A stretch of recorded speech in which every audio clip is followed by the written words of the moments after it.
Hey guys, how's it going and welcome back. Well, we have the MacBook Air up and running finally with Big Sur. Yay! Only took a couple of days.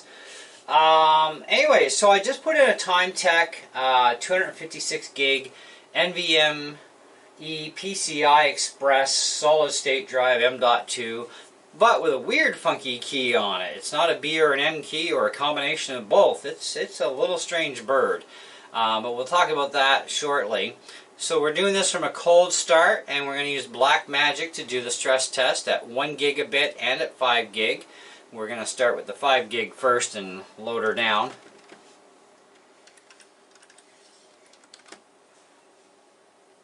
So boot time is actually pretty good. It does boot a little bit faster than the original 120 gig SSD that was in here.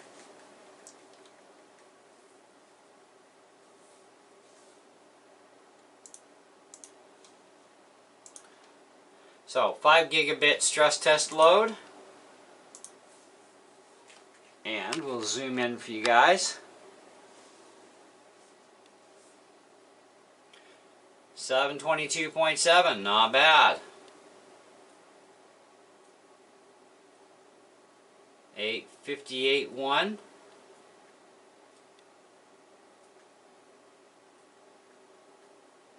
723.8.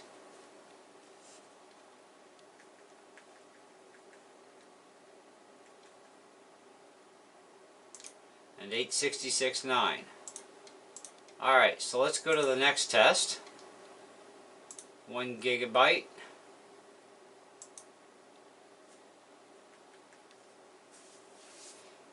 So 8087, 965.9. 8173, 9062. That's pretty impressive, and covering all these areas without any hassle except for the last 4 spots. That's pretty good. That's impressive. Okay, so as far as games go though, this thing really does not like Motorbike even with faster rendering turned on. But yet it really runs nice with Halloween 3D, which is a 3D first-person shoot-'em-up game. It's like fast as crazy. Kind of weird, because Motorbike is kind of like a side view kind of game. Sorry about that. Where you got a 3D game that's just running crazy fast. Anyways, let's talk a little bit about this drive. So, I searched out specifically for my mid-2013 MacBook Air for SSD drive, and I came up with a few choices of drives, including one that's just a normal everyday NVMe drive, except it has an adapter on it to give us the proper connector to the board, because it is a funky looking connector. And there are similar connectors as well that look the same, but they're not, so you really do have to search out specific to your Mac. Okay. Anyhow, so what we've got here is the Timetec 256 gig Mac version, I guess, SSD NVMe PCI Gen 3 x 4 3D NAND TLC internal SSD compatible with Apple MacBook Air 2013, 2015, 2017, MacBook Pro 2013 to 2015, iMac 2013 to 2019, Mac Pro, which is our trash can machine, 2013, and Mac Mini 2014. So they'll all use the same connector, and you can use this drive in any of those particular machines. They do also have a chart, or set of charts by the way, to give you all models of iMacs, Mac Pros, Mac Minis, MacBook Pro, Mac Airs. Okay, so you can check between your About This Mac and your System Profiler to make sure that yours is one of these for this particular drive. Now, this was the only one I found from Timetec in this size category, but there may be a little bit more searching. We might be able to get something even bigger. But a 256 is more than enough, at least for the MacBook Air. Okay, there is a drive that is made that has the same plug-in, but it's just an adapter that's already on a NVMe standard keyed drive. So you can use standard keyed drives if you buy the adapter. And you can buy the adapter separately to convert it for your particular Mac that's on this list. So you don't have to buy the Timetec if you don't want to, or Timetec. It's up to you. I think this is a fantastic drive. The benchmarks are very close to the rated benchmarks, but they do say it's always an up to.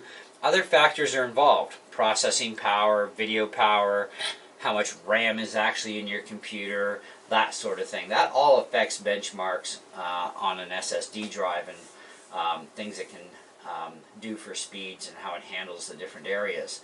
Now, they do claim up to, and I'm going to say up to, they don't use the word up to, but I would say that it would be up to 1.5 million hours of mean time before failure. So the drive is going to last you for years and years, more than likely. Unless there's a problem with the drive, I mean, you're going to know that pretty much from the get-go or within that 3 years. Now, they do offer a 3-year warranty as well on this drive, so that's actually really good. And in Canadian dollars, we're talking $84.99 Canadian. Now, I have Prime, so I don't have to pay shipping, so that's pretty decent, you know. I will have the About This Item info in the video description below, but at the very top of the description, I will have the link to the Amazon.ca website. If you live outside of Canada, then just go to Amazon.com and find the drive there that you want to pick out and buy. If you don't want this one, then there's a few other choices. Yeah, the stock 120 gig drives really suck for space. I mean, speed-wise, it's an SSD. They're not bad, but Apple really does a lousy job when they put a 128 gig drive in a computer. That's just, considering for future OS upgrades, I mean, a 256 minimum, right? Now, for those of you who are wondering about RAM upgrades in the Airs, according to everything I've been able to find on the internet, you could never upgrade the RAM in the Air except at time of purchase, and that is only directly through Apple themselves. You would have to custom order with 8 gigs of RAM in the case of this book, because this MacBook Air only maxed out to 8 gigs, but it came with 4 gigs off the shelf. So if you want to buy a Mac that has more in it than what's under the hood at the store, you're going to have to custom order configuration your system from Apple directly. Okay, so no more buying at the store. Anyway, I like it. I think it works well. It's plenty enough speed. Now I'm gonna mess around with GarageBand with this thing and see how well it does. And I do have GarageBand in here someplace. There we go. Now this is the first initial boot. Anytime you boot a program on a Mac the first time, you'll get X amount of bounces. And generally the second time you boot it, if you haven't restarted or shut down the computer previous, it boots pretty fast. But either way, that's still pretty fast even compared to the stock hard drive. So this one's definitely way faster even at double the capacity. So we'll fire it up again, 2 bounce, boom.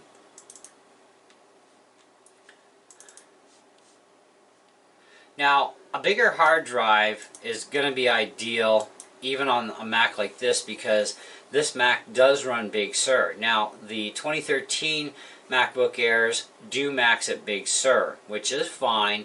You don't have to worry about the new OS. You will be supported until the cutoff within that 2-year gap, where Apple has said they're cutting off everything, period, for support and everything for the Intel line of Macs. So Big Sur will get you through to the end. So I don't think you'll have to worry there at all. But if you want to even make use of your computer afterwards, though, you won't have any kind of net security. You will be able to still, run your programs that you running otherwise. So you can run your GarageBand, you can run any games that will run on the Air, that sort of thing. I've done a little bit of testing as far as games go right now. Motorbike is a pretty neat game. I've been playing this game for several years, actually since 2015. Was when I first actually got the game, and then within a week I bought it because I wanted the full version. Now, I have faster rendering turned on, but if you turn it off, it is the worst choppy experience ever. But even at that, with the faster rendering, it's not too bad. You know, I mean, it's playable.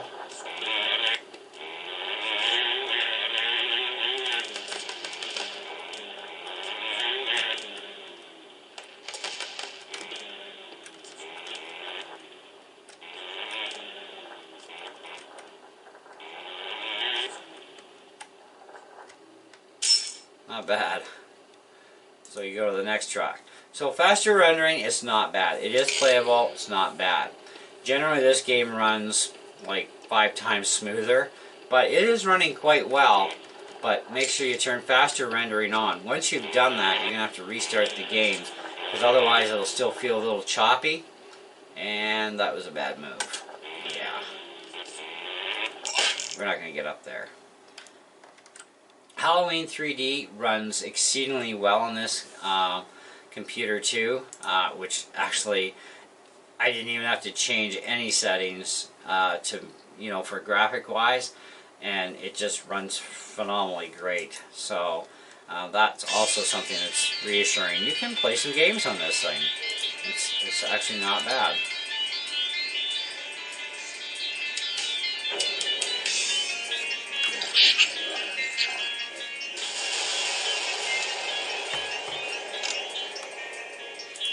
And I actually expected this game to be poor compared to Motorbike. And yet it plays really well.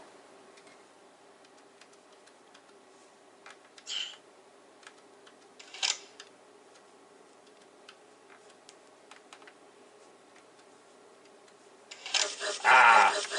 That's it. I'm done. I'm dead.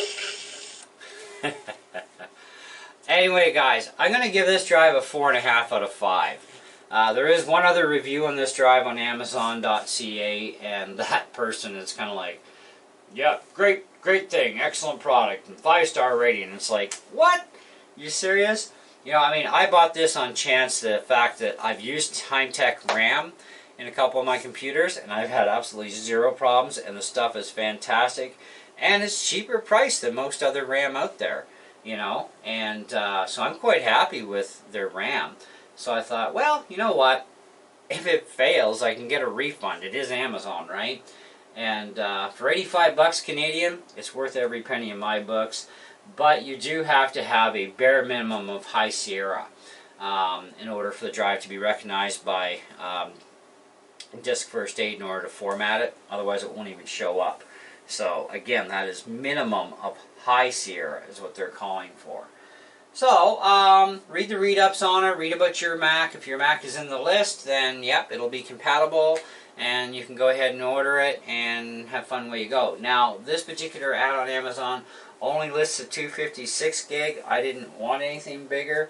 I think Timetec may have something bigger than this, but I didn't care. To me, it was like, you know, I wanted something inexpensive, and I only needed double the hard drive space. This is a MacBook Air. It is not my MacBook Pros, so those need bigger hard drives. Even my main iMac needs a bigger hard drive. This thing is not a high-performance machine. This is an Intel-based Mac Air. None of the Intel-based Mac Airs have ever been considered anything for high performance. Like, I would never even suggest even attempting 4K video editing on an Intel Mac Air. Now, the M1, yep, I would throw everything I can at it and then some, because it'll handle it. You know, so the new M1 Airs definitely earn respect 100% for being able to pull off pretty much everything the Intels have always been doing, right? Which is pretty amazing. For a $1,300 computer, brand new, the M1 is a really nice Air. So I'm not sure if I want one of those in my collection or if I'm just going to go after the iMac. But we'll see, because I got 2 years anyways to save up some money. But yeah, fantastic. Works great. It's fast. It's very, very close to its rated up to speeds. But again, other factors are involved in that. You know, video power, RAM that's in your computer, etc. And to answer somebody's question that's going to ask it anyways, no, you cannot upgrade the RAM in a MacBook Air after you've purchased it, okay? You can only upgrade the RAM at time of purchase and only directly through Apple, okay? There is a company, though, out there, and it means sending your computer to somebody who knows who they are, really, but I have seen the video where they have had a very high success rate at being able to undo the soldered on RAM and soldered on hard drives too, I think, if I remembered right. And you could upgrade that way without paying Apple's blood money. But it's still going to cost you, quite a few bucks to do that. So you got to kind of decide, is it really worth doing that, or is it cheaper to buy a new computer? My advice is if you're going to buy a base level Mac, just be aware it's a base level Mac. It's going to have X amount of limitations, right? If you want more horsepower, you want more hard drive, you want more RAM, custom order from Apple, okay? But there are a lot of Macs out there like this one. You can upgrade the SSD yourself, but you cannot upgrade the RAM in it. That's something we've never been able to do as an end user. So on the end user side of things, no, you cannot upgrade the RAM in this thing. I actually had a guy ask this morning about his, he's got a mid-2012 MacBook Pro, identical to mine, except his is the i7, and he asked about RAM, and I said, well, the hard drive, apparently yes you can, but the RAM, no, it's soldered on, so you're kind of yanked on that one. So you can't, there is no end user support for upgrading the RAM. And that's funny, it's the same model year, it's just an i7 with a Retina display. But Apple changed it, and it's like, that's crazy.